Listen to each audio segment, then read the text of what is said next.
नमस्कार, मैं doctor Swati Binani, director of Binani hospital and IVF centre. आज आप लोगों के सामने प्रेगनेंसी अर्थात गर्भावस्था को लेकर कुछ विचार प्रस्तुत कर रही हूँ। गर्भावस्था एक स्त्री के लिए बेहद खुशी का समय अनुभव होता है। गर्भावस्था एक संपूर्ण श्रृंगार है जिसे कुदरत ने दिया एक अद्भुत उपहार है। गर्भावस्था के दौरान महिला को कई बातों का ध्यान रखना चाहिए। सबसे पहले, अगर वो प्लान कर रही है कि उसको प्रेगनेंसी अपने अगले कुछ महीनों में करनी है, तो उसे किसी डॉक्टर से संपर्क करना चाहिए। और कुछ प्रीनेटल केयर होती हैं जिसके अंदर हमें कुछ माइक्रोन्यूट्रिएंट्स जैसे फॉलिक एसिड या आयरन स्टोर्स, इन सब के लिए हमें कुछ दवाइयाँ लेनी चाहिए। फॉलिक एसिड जो हमारे आगे होने वाले बच्चे के स्पाइनल कॉर्ड डिफेक्ट्स को रोकथाम करती है। दूसरा, अगर किसी पेशेंट को प्रेगनेंसी में एनीमिया रहेगा जिसमें आयरन स्टोर्स की कमी होती है, तो उसके लिए ज़रूरी है कि वो पहले ही अपने आयरन लेवल को मेंटेन करे। उसके लिए कुछ खाने पीने की चीज़ें जिसके अंदर आयरन होता है, जैसे green leafy vegetables, dry fruits, egg, meat and soya, tofu, इन सब का सेवन करा जा सकता है, या फिर आयरन टैबलेट्स भी ली जा सकती हैं। अगर प्रॉपर आयरन या एनीमिया नहीं होगा तो हीमोग्लोबिन, जो कि ऑक्सीजन को पूरे बॉडी में फैलाता है, उससे जो होने वाला शिशु होगा वो पूरा तंदुरुस्त और अच्छा सेहत वाला होगा। नहीं, अगर हीमोग्लोबिन कम रहा तो ऐसा होने वाला बच्चा, उसको या तो वज़न कम रह सकता है, या फिर जिसे कहना चाहिए कई बार टाइम से पहले डिलीवरी हो जाती है, या कभी-कभी ऐसे मरीज़ के अंदर बच्चे की अंदर ही डेथ भी हो जाती है। तो ये ज़रूरी है कि हम अपने डॉक्टर से मिलें और फॉलिक एसिड और आयरन की टैबलेट्स पहले से लें।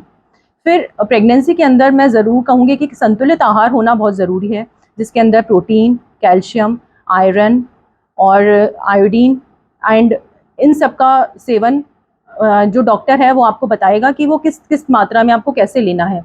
ये ज़रूर है कि जो मौसमी फल और सब्जियां होती हैं उनको हम ज़रूर अपने खाने में शामिल करें। फिर पानी का इंटेक, आजकल लोगों का देखा गया है कि पानी बहुत ही कम पिया जाता है। कम से कम 8 से 10 ग्लास पानी ज़रूर रोज़ पिएँ। फिर तीसरा है जिसे कहना चाहिए एक्सरसाइज। एक्सरसाइज में ये कहूँगी कि कम से कम एक हफ्ते में 150 मिनट की एक्सरसाइज होनी ज़रूरी है, जिसमें कि आप मॉडरेट टाइप का एक्सरसाइज कर सकते हैं। हैवी वेट ट्रेनिंग वाली एक्सरसाइज नहीं करनी चाहिए। योगा बहुत ज़रूरी होता है, और इसके अलावा कि कुछ स्ट्रेचिंग एक्सरसाइजेज भी होती हैं।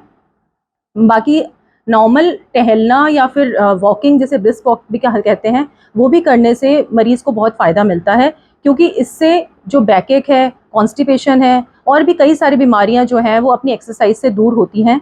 तीसरा ये है कि इसके अंदर मूड का एलिवेशन होता है, आपका मूड अच्छा रहता है और आपको जो नींद है वो प्रॉपर आती है। तो इसलिए मैं कहूँगी कि एक्सरसाइज ज़रूरी है, कि आपको सेडेंट्री लाइफस्टाइल नहीं रखनी है। प्रेगनेंसी में ये ज़रूरी है कि आपको कोई बीमारी नहीं है, तो आप अपना नॉर्मल सारा घर का दिनचर्या के अलावा थोड़ा बहुत बाहर घूमने का भी अपने उसमें शामिल करें। फिर मैं कहना चाहूँगी कि कुछ चीज़ें हैं जो हमें प्रेगनेंसी में अवॉइड करनी चाहिए, जैसे कि अल्कोहल या फिर स्मोकिंग, और या फिर कैफ़ीन और टी। जैसे कई जने बहुत सारा चाय कॉफ़ी पीते हैं, तो इसके कारण होने वाला जो बच्चा होता है उसका वज़न कम रह सकता है। फिर ऐसा बच्चे कई बार प्री मैच्योर डिलीवरी हो जाती है।